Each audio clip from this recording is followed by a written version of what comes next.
מאוד מאוד פשוט. הסחורה הזאת, הצגנו לכם, שבחרתם להתעלם מזה, מסמכים אותנטיים ממאסטר פוד ב-2007, שמנחים אותנו דרך הספק המסמך הזה הוא חשוד כמזויף. זה מה שמרס אומרת לנו. חשוד, אבל לא נקבע כמזויף? אתה יודע מה? הם כתבו לנו... נקבע כמזויף? לא. תשמע. רגע, אנחנו נשענים. הם אמרו שהמסמך הזה לא יצא מעולם ממאסטר פוד. אתה סתם מתלקח. אנחנו נשענים על אינפורמציה שקיבלנו מארצות הברית. אז אולי האינפורמציה הזו לא נכונה. איפה פה הקומבינה של היבואן? איפה פה הקומבינה של היבואן? תשמע, כשאתה לוקח מנומר מספק, אתה לא עושה ברורים, אולי כן לדבר עם מאסטר פוד. מקבל מסמכים חתומים. אתה לא בודק אם הוא קונה את זה במאסטר פוד. מקבל מסמכים חתומים על ידי נטוריון, פאבליק נטוריון מארצות הברית. תשמע, אני מציע לך לבדוק את המסמכים. אני עשיתי את המקסימום לפי מה שמחייבים אותי משרד הבריאות. זמן התפוגה של כל מוצרי M&M's בארץ, בעולם ובאמריקה, הוא 12 חודשים. אני מכחיש ואני אומר... קח את המילה שלי, אתה מכחיש? אני יכול להוכיח. אתה לא יכול להוכיח. אני יכול להוכיח. אלי, אנחנו עכשיו טוחנים מים. רפי, לא, אני יכול להוכיח, ואני רוצה לומר שוב, לכל הציבור שרואה את התוכנית, יש בידי תוצאות מעבדה שמורות שהמוצר תקין, איכותי, מעל התקן אפילו, אינו מהווה שום סכנה, אינו מהווה סכנה מאכל אדם, ולא. לפי התוצאות... הוא לא סכנה בריאותית, אני מסכים איתך. לפי תוצאות של המעבדה, מתברר שהמוצר טרי, לא פג תוקפו טרי. לכן אני חושב שהעמדה שלי הרבה נכונה. אני חושב שלא מיציתם את התחקיר כמו שצריך. הסתמכתם על זבן שתפקידו... די, הבנו אותך, יש ויכוח. לא, אבל נהרתם והתרשלתם בתחקיר שלכם. אוקיי, תודה רבה לך. כדי לסכם את מה ששמעתם כאן, הנה תגובת מרס העולמית יצרנית M&M לקולבוטק. תאריך התפוגה של מוצרי M&M בכל העולם, כולל באמריקה, הוא שנה אחת. המוצרים עם הקודים ששלחתם לנו הם פגי תוקף. מאסטר פוד היא חטיבת הפצה של מרס. גלקסי היא לא לקוח של מאסטר פוד ולא הייתה. המסמך שנשלח על ידי גלקסי והוצג כמסמך של מאסטר פוד לא הוצא מעולם על ידי מאסטר פוד והיא לא עומדת מאחוריו. המסמך נמסר למחלקה המשפטית שלנו בחשד לזיוף. זה מה שאומרת לנו מרס העולמית, היצרנית היחידה של מוצרי M&M's. אלה הדברים והם ברורים כשמש. חשוב להדגיש, יש יבוא ארצה של מוצרי M&M שנקנים ישירות מהיצרן על ידי היבואנית חברת סידס ובניו. כל מה שאמרנו בכתבה לא נוגע ליבוא הזה. עד כאן בענייני ה-M&M's. היום מחייב החוק שבכל בניין בין 4 קומות ומעלה תהיה מעלית. פעם זה לא היה ככה.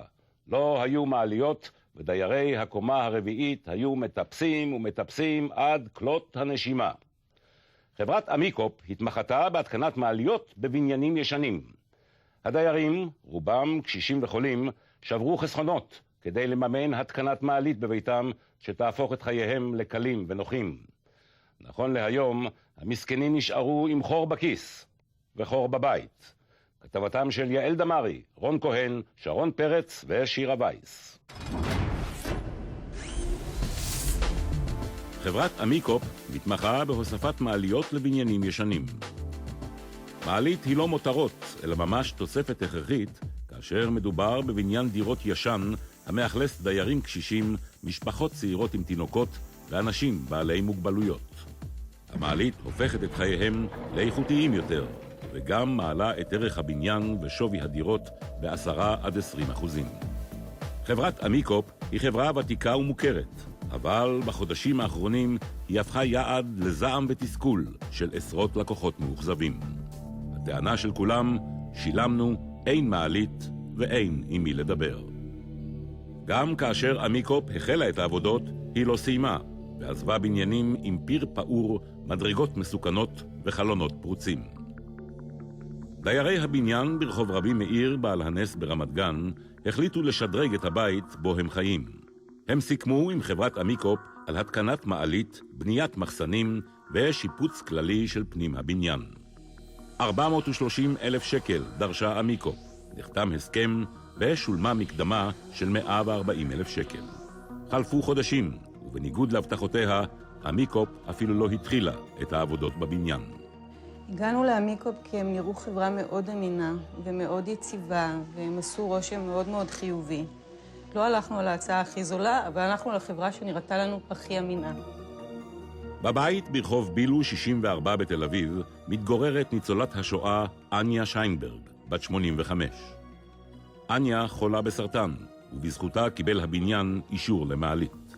בזמן השואה בראבנסבריק חתכו לי את האצבעות בשני רגליים, ככה שאין לי שיווי משקל, אני הולכת כמו שיכורה לפעמים.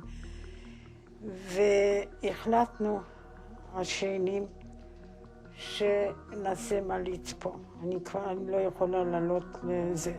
הדיירים שברו חסכונות ושילמו לחברת אמיקופ 75% מהסכום, 187,000 שקל. אמיקופ התחילה בעבודות, פתאום נעלמה והותירה את הבניין עם פיר פעור ומדרגות מסוכנות. השאירו אותנו בצורה כזה, לא זזו שום דבר, אף אחד לא בא לתקן, אף אחד לא לעשות משהו. כאילו אנחנו לא הבנו למה זה לוקח כל כך הרבה זמן. התחלנו להתקשר אליהם. אין תשובה, זה סגור. טלי ויוסי פאשה הם זוג צעיר עם 3 ילדים קטנים. הם רכשו דירה בקומה הרביעית ברחוב 6 הימים 26 בבת ים, רק אחרי שווידאו עם השכנים כי עומדים בקרוב להתקין מעלית. באנו לפה לגור, וחד משמעית אנחנו סובלים. אשתי הולכת לעבודה מוקדם יחד איתי, אז היא יורדת למטה עם העקבים. אין מצב שהיא תוריד 2 תינוקות 4 קומות, אז אני עולה, מוריד לתינוק, ועולה, מוריד לעוד אחד, ואחרי זה את העגלה, וככה כל היום אני רץ במדרגות, וכשמגיע יום שישי זה סלים וקניות, זה לעלות ולרדת 10 פעמים. חד משמעית אנחנו סובלים. שילמנו כסף, לא קיבלנו כלום. שום דבר חוץ מחור. כל פעם שהילד שלי פותח את הדלת, אני רץ אחריו בפחד שהוא לא ירד למטה, ואת התריסים עוד אנחנו חסמנו, את החורים עוד אנחנו היינו צריכים לחסום. זה נשאר ככה. פשוט פתחו 4 קומות, מי שבא לו לצלול, צולל. עוד אנחנו היינו צריכים לסגור את זה. ממש מפחיד ומאכזב, ששילמנו ולא קיבלנו תמורה. חד משמעית. גם ברחוב הנדיב 35 בהרצליה מחפשים בנרות את חברת אמיקופ שתקעה אותם בלי מעלית, בלי הכסף ועם הרבה צרות. הדיירים שילמו 60% מהסכום, 200,000 שקלים. אמיקופ באה, התחילה ונעלמה. הדיירים תקועים עכשיו בתוך אתר בנייה מסוכן.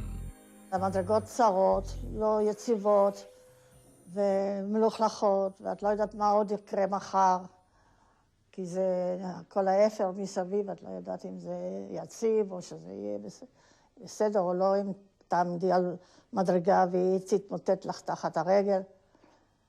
בקיצור, את לא יודעת. חברת אמיקופ השאירה בניינים במצב של סכנת נפשות אמיתית. מדרגות מעורערות, מעקות לא יציבים, חלונות פרוצים, והחמור מכל, פיר מעלית פעור, ללא כיסוי או הגנה מפני נפילה. הדיירים מרגישים מרומים, מחפשים יום-יום את מנהלי אמיקופ, ולא מוצאים. במשרד הרשמי שלהם, ברחוב היצירה 5 בפתח תקווה, השלט הוסר, ואין איש במקום. ברחוב אפעל הסמוך מצאנו את השלט, אבל רק אותו. גם שם לא היה עם מי לדבר. המשרדים ריקים, אבל באתר האינטרנט של החברה ממשיך אריה צפריר, המנכ"ל והבעלים של אמיקופ, לדבר בשבחי המעליות והחברה שלו, כאילו הכל בסדר. מעלית משפרת את אורח חיי האנשים שגרים בבניינים, איכות חיים, פשוט חולים, יורדים במעלית, עושים את הכל הרבה יותר פשוט, הרבה יותר קל, במיוחד אנשים שהם מוגבלים. אדוני המנכ"ל, הנפגעים של אמיקופ לא מרגישים שום שיפור בחייהם. שום דבר לא פשוט וקל להם, מאז שנכנסה אמיקופ שלך לחייהם. הם גם נפרדו מהרבה כסף וגם נגוז חלום המעלית. מתחקיר קולבוטק עולה כי חברת אמיקופ לקחה כספים מלקוחות חדשים גם כשידעה שהיא לפני קריסה. גם כשידעה כי לא תבצע את העבודה במלואה. סיכמנו איתם על 430,000 ש"ח שכוללים גם מחסנים וגם מעלית. מתוך זה כבר שילמנו להם 130,000 ש"ח. מתוך ה-130,000 ש"ח, שהם 30% מהסכום, 20% הם קיבלו 3 ימים לפני שהם הפכו לחשבון מוגבל. אחרי לחץ מאוד מסיבי מצידם. זאת אומרת שהם כבר ידעו לאיפה הם הולכים, הם כבר היו בשלב זה, הם ידעו שהם בבעיות, הם לא היו מחויבים לקחת מאיתנו את הכסף. כשאנחנו ביררנו בקשר למנוע של המעלית, אחרי שהם לא הגיעו, אז כשהתקשרנו לחברה שמה, כשאמרנו שאנחנו כאילו לקוחות של המיקופ, מה שקיבלנו זה צחוק. כאילו, גיחכו לנו בפנים, אמרו לנו, אתם עוד אחד מהמיקופ. כאילו כבר הבנו שפה כבר אין בכלל, אין לנו סיכוי. אין לנו סיכוי לקבל את המעלית. ניסינו להשיג אותם, אי אפשר להשיג אותם. את אריה אי אפשר להשיג בכלל, ואת משה אפשר להשיג בכלל. האנשים האלה, בלעה אותם האדמה. בקיצור, לקחו מאיתנו את הכסף ולא קיבלנו כלום. אני חיה מפנסיה. לי אין שום הכנסות את זה. ככה שזה, אני לא יודעת מה יהיה עכשיו. אני מקווה שבכל זאת אתם תוכלו לעזור לנו, לעשות משהו שהעניין הזה יזוז. רוב הלקוחות של אמיקופ הם אנשים קשי יום, שגרים בבניינים ישנים, ביניהם קשישים וחולים. הם שברו חסכונות כדי שהמעלית תקל עליהם ותהפוך את חייהם לנוחים יותר. אמיקופ שברה אותם, לקחה את כספם האחרון ונעלמה להם. החלטנו לצאת בעקבות השמות שמאחורי החברה. באמיקופ 3 שותפים, אב ובנו, משה ואריה צפריר, שהם הדומיננטים בחברה, ושותף נוסף בשם קובי צפל. את הצפרירים הצלחנו לאתר ביישוב שערי תקווה. ראשון תפסנו את האב משה. זה חברה, זה לא הכסף נמצא אצלי בכיס. אצלי בכיס לא נמצא שום דבר. זה לא שאני לקחתי איתי הביתה 100,000 שקל, לא לקחתי אגורה, לא לקחתי 5 חודשים משכורת. אז למה אתה לא עומד מול האנשים? למה צריך לאתר אתכם? למה מה יש לי לעמוד מול האנשים? אני כל היום מדבר עם אנשים. כל היום שאומרים לי, איך אומרים, פוצצים לי את הטלפון. על מה אתה מדבר? רגע, אם רוצים להשיג אתכם, אתה היחידי, אתה חושב? אם רוצים להשיג אתכם. מיליון אנשים. במהלך השיחה עם האב מצטרף הבן, אריה צפריר, מנכ"ל החברה. למרות המציאות הכואבת בשטח, למרות שהדיירים לא מצליחים ליצור איתו קשר, הוא עוד חושב שיהיה בסדר. אשרי המאמין. לא ברחתי, אין לי לאן לברוח, אני נשאר ואני גם מסיים את הפרויקטים האלה. אני לא זורק אנשים בשדה הקרב, אני מסיים את הפרויקטים, כל הבלגן, כל מה שעשו לי, אתכם זה לא מעניין, זה בעיה שלי. יש כאלה אחרים שנמצאים היום במצב שגבינו מהם יותר ממה שהם היו צריכים לשלם. אני מסתכל על הפרויקט, אני מסתכל על מה שיש שם, אני רואה שהם צריכים להוסיף כסף, אני רואה את זה היום. יש פרויקטים כאלה. אני לא מסתתר מאחורי זה, ואני בא לדרך, אני מסתכל להם בלבן של העיניים, אני אומר להם, זה המצב, לא גנבתי, לא שדדתי, לא עשיתי לכם תרגיל, לא עשיתי לכם שום דבר. אני, שלי אמרתי, והסברתי, בצורה חד משמעית, אני לא בורח לשום מקום, אני עובד מאחורי אנשים. אז המנכ"ל מצהיר שהוא לא בורח, ועומד מאחורי הלקוחות שלו. הוא מאחוריהם. אולי בגלל זה הם לא רואים אותו, וגם לא יראו. בחודש שעבר מונה מפרק לאמיקופ, והיא פועלת תחתיו. המפרק הודיע לדיירים כי קופת אמיקופ ריקה, עליהם להוסיף כספים מעל לרשום בחוזה כדי להמשיך בבנייה, וגם אין ביטוח אם מישהו מהם ייפגע בשטח. הקטע הכי מרגיז בסיפור הזה הוא שגם כאשר החברה הייתה בקשיים, גם כאשר חשבון הבנק שלה הוגבל על ידי בנק ישראל, גם כאשר הוגשו נגדה תביעות של ספקים שהיא לא שילמה להם, גם אחרי כל אלה, אמיקופ המשיכה לקחת כספים מדיירים והיא הרגיעה אותם שהכל בסדר. ברור לי שהוא עשה שימוש בכספים שהוא לא נאות, מתוך ידיעה ברורה שהוא לא יוכל להחזיר את הכסף וגם לא יוכל לבנות. אנחנו לא נתנו סתם כסף. זה כסף עוד הפעם, זה כסף שצברנו אותו לעת זקנה. הוצאתי את הכסף משם. אני רוצה מעלית. לא הייתי מעלית, הייתי יורדת קצת. נושמת קצת אוויר, לא הייתי יושבת בבית כל זה כמו בית הסוהר. כל ניסיונותינו להשיג תגובה ממנכ"ל אמיקופ אריה צפריר נתקלו בקיר אטום. הוא לא מוכן להגיב. אבל בעצם את מה שיש לו להגיד כבר שמענו במצלמה הנסתרת.